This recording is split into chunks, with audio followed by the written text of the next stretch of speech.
Mari Bapak Ibu teman-teman, selamat sore. Dulu waktu kecil tuh saya lebih dekat dengan ibu karena bisa mengungkapkan banyak hal yang berhubungan dengan rasa. Suka dengan siapa, sedih, kecewa dengan siapa gitu ya. Setelah SMP saya lebih dekat dengan papa. Pergeserannya memang dari mulai SD ke SMP. Ayah itu, papa tuh sering meletakkan diri mereka berdua akhirnya itu sebagai seorang teman.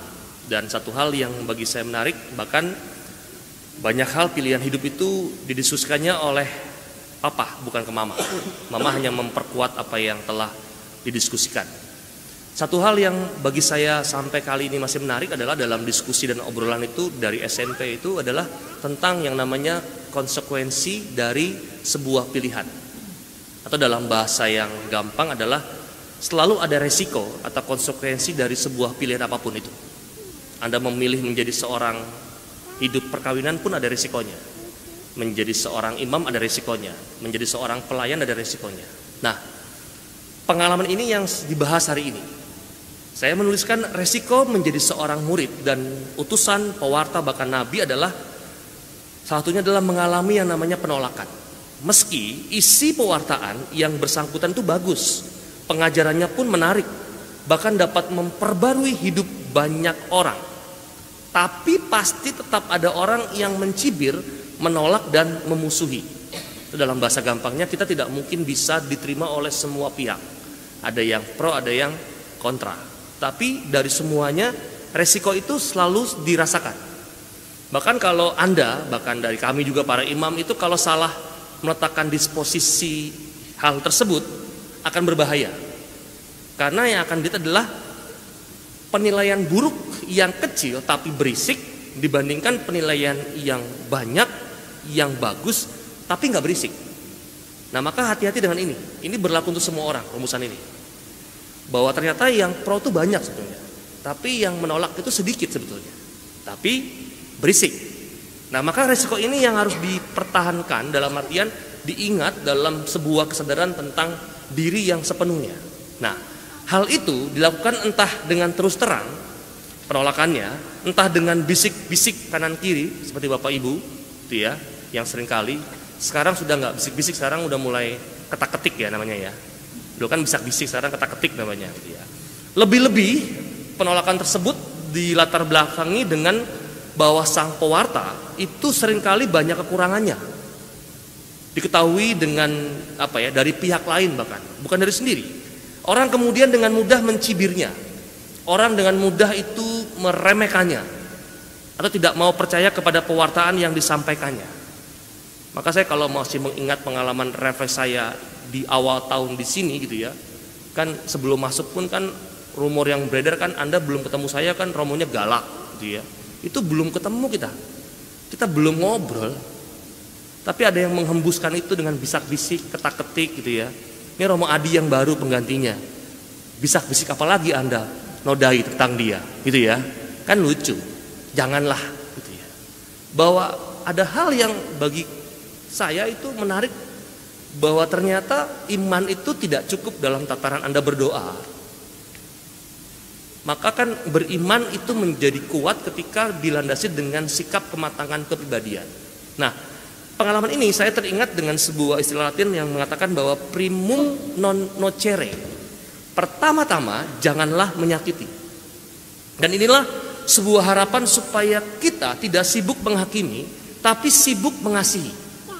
Tidak sibuk dengan gandrung berpikir buruk, tapi sibuk senantiasa untuk berpikir positif. Maka Injil hari ini itu menceritakan bagaimana Yesus yang tanda kutip disakiti, tersakiti. Ia ditolak di Nazaret.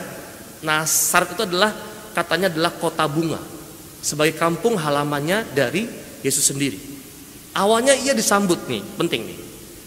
Kronologinya menarik. Awalnya ia disambut, bahkan diundang berkhotbah di sinagoga tempat asalnya. Jemaat-jemaat yang mendengar khotbah Yesus bahkan awalnya sangat takjub, bahkan juga takjim oleh perkataannya. Tapi ini proses yang keduanya, akhirnya menolaknya karena terlalu menganggap remeh dan sibuk menaruh rasa curiga.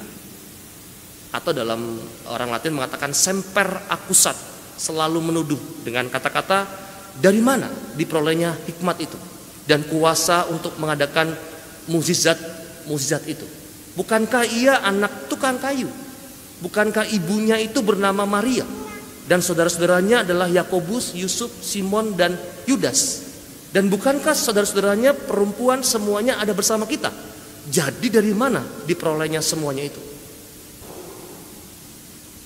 Itu kata yang selalu menuduh, dan mau tidak mau kita harus sadari bahwa itu yang hinggap dalam cara pandang kita. Nah, maka hari ini saya mau menawarkan ada 3 rahmat dasar supaya kita tidak jatuh ke pengalaman orang-orang saat itu. 3 rahmat dasar yang pertama adalah RPK, R-nya adalah rendah hati. Inilah modal dasar setiap orang yang siap mendekat pada Tuhan, dan kebiasaan untuk terbuka mendengarkan orang lain adalah cara kita untuk bersikap rendah hati. Sederhana memang, tapi tidak sesederhana itu. Mengapa? Karena ternyata kita itu lebih mudah besar mulut dibandingkan lebar telinga. Mau tidak mau, harus diakui. Maka doanya, Tuhan, bukalah mata hati kami dan kami akan mencari kebahagiaan di mana kami sungguh dapat menemukannya. Itu rahmat yang pertama. Rahmat yang kedua adalah P, persaudaraan sejati. Kita semua itu adalah saudara. Bukan karena kita mempunyai satu leluhur, itu leluhur manusia, tapi karena kita adalah anak-anak dari Bapa yang sama di sana. Dan bukankah dengan kelahiran di palungan, Yesus menjadi seorang anak agar lebih mudah didekati oleh ciptaannya, yang juga adalah saudara-saudaranya yang sama-sama berasal dari kasih Allah, dibentuk oleh kasih Allah, dan diarahkan juga menuju kepada kasih Allah. Itu rahmat yang kedua. Rahmat dasar yang ketiga yang dimohonkan adalah K, kebijaksanaan. Memahami tidaklah cukup karena kita harus menerapkannya. Wacana itu tidak cukup kalau tidak bisa menjadi sebuah pola fisik belaka.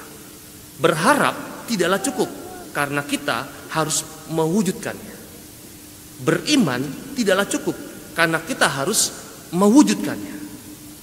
Dan disinilah kita diajak untuk bertindak bijaksana dengan tidak mudah mencap buruk orang lain, tapi selalu terbuka melihat kehadiran Tuhan lewat setiap orang di sekitar kita.